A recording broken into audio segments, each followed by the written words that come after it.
Vidhan Jewellers and Diamond Private Limited presents News Metro Election on Wheel, powered by Dr. Smile. আজকে আমরা চলে এসেছি 47 নম্বর word Siliguri এবং এখানকার বাসিন্দারা কি ভাবছেন সামনেই লোকসভা নির্বাচন, তারা কতটা সন্তুষ্ট বর্তমান সাংসদের প্রতি আমরা জেনে নেব তাদের কাছ থেকে।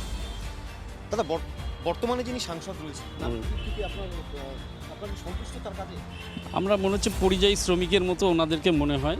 গত 5টা টার্ম গেল আমরা প্রতিবারই দেখছি সাংসদদেরকে কোনোদিনই কোথাও পাওয়া যায়নি। আর সেই আলুলিয়া থেকে আরম্ভ করে আমরা চাই একটা যে পাহাড়ের প্রতি যাদের প্রতি ভালোবাসা আছে, আমাদের শিলিগুড়ির প্রতি যে ভালোবাসা আছে, শিলিগুড়ির ভূমিপুত্র এবং আমাদের দার্জিলিংয়ের ভূমিপুত্র তাকে চাচ্ছি। কোথায় মিজোরাম, কোথায় কোন স্টেট, আমি এর মধ্যে কোনো ফ্যাসিনেশন নেই, কিন্তু সবাই আপনার ভারতবর্ষের হলেও আমরা আমাদের মাতৃভূমির বা আমাদের জন্মভূমি যেখানটা আছে, যেখানে আমাদের বাসস্থান, সেইখান থেকেই সাংসদটা আমরা চাই। আচ্ছা দাদা, এই যে প্রত্যেকবার মানে মুখ্যমন্ত্রীও নিজেও অভিযোগ করেন যে প্রত্যেকবার লোকসভা নির্বাচন বা বিধানসভা নির্বাচন আসলে পরেই বিজেপির তরফ থেকে একটা অভিযোগ করা হয় যে বিজেপি নাকি চাইছে রাজ্য ভাগ করতে, কতটা সঙ্গত এই? হ্যাঁ, রাজ্য ভাগের তো একটা সুড়সুড়ি আছেই।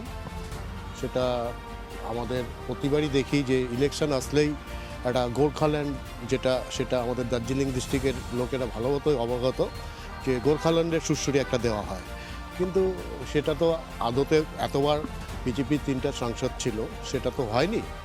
তো এই ব্যাপারটা আসে, এটা একটা রাজ্য বিভাজনের একটা ব্যাপারটা আসে। শিলিগুড়িতে বর্তমানে কি সমস্যা? এই যানজট সবচেয়ে সমস্যা হলো যানজটটা। শিলিগুড়ি সবচেয়ে যানজট। আর আমাদের যে প্রার্থী যে রাজু বিষ্ট, ওনাকে তো ভোটের সময় দেখা যায়, সারা বছর করে দেখা যায় না, 10 বছর হয়ে গেল, এখন পর্যন্ত ওনার মুখ দর্শন পাইনি। ভোটের আগে অনেক সুবিধায় বলি দেয়, এই করবো সেই করবো, কিন্তু ভোট চলে যাওয়ার পর ওরা কোথায় পাওয়া যায় না সারাদিন। তাই আমরা চাই একটা নতুন পরিবর্তন হোক, দার্জিলিং জেলায় তৃণমূল জিতুক, এবং আশা করি দার্জিলিং জেলার মানুষ তৃণমূলকে এবার নিয়ে আসবে, পরিবর্তন মুখ দেখাবে।